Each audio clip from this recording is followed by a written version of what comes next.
Ankleshwar GIDC સ્થિત diamond children's theatre ખાતે police વિભાગ દ્વારા એનડીપીએસ એક્ટ અંગે એક ભવ્ય જનજાગૃતિ કાર્યક્રમનું આયોજન કરવામાં આવ્યું હતું, જેમાં ઉપસ્થિત મહાનુભાવોના હસ્તે દીપ પ્રાગટ્ય કરીને કાર્યક્રમની વિધિવત શરૂઆત કરવામાં આવી હતી.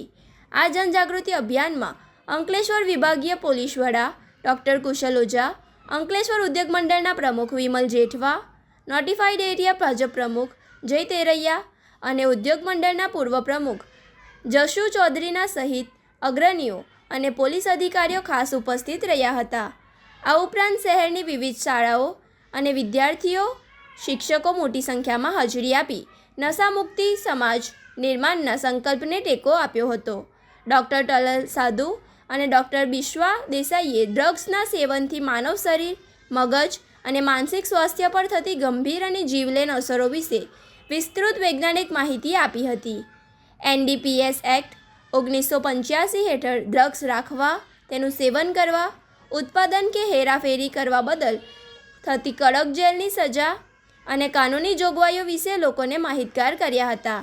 સમગ્ર હોલ ડ્રગ્સને ના, જીવનને હા ના નારા સાથે ગુંજી ઉઠ્યો હતો.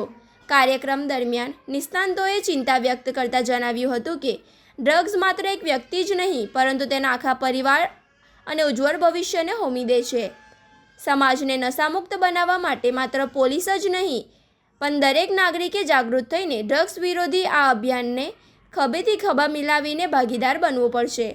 પોલીસ અધિકારીઓ અને મહાનુભાવોએ દેશના ભવિષ્ય સમાન યુવાનોને નશાના કરતાથી દૂર રહી સ્વાસ્થ્ય, સુરક્ષિત અને સકારાત્મક જીવન જીવવા માટે ખાસ અપીલ કરી હતી. માનનીય વડોદરા રેન્જ શ્રી સંદીપસિંહ સાહેબ તથા ભરૂચ એસપી સાહેબની સૂચના મુજબ અંકલેશ્વર પોલીસ સ્ટેશન વિસ્તારમાં, અંકલેશ્વર ડિવિઝન પોલીસના વિસ્તારમાં ઝીરો ટોલરન્સ ફોર ડ્રગ અને એન્ટી ડ્રગની એક અવેરનેસના કામ ઉદ્દેશ્યથી આજે અંકલેશ્વર જીઆઈડીસી ડાયમંડ હોલ ખાતે એક અવેરનેસનું કાર્યક્રમનું આયોજન કરવામાં આવ્યું છે.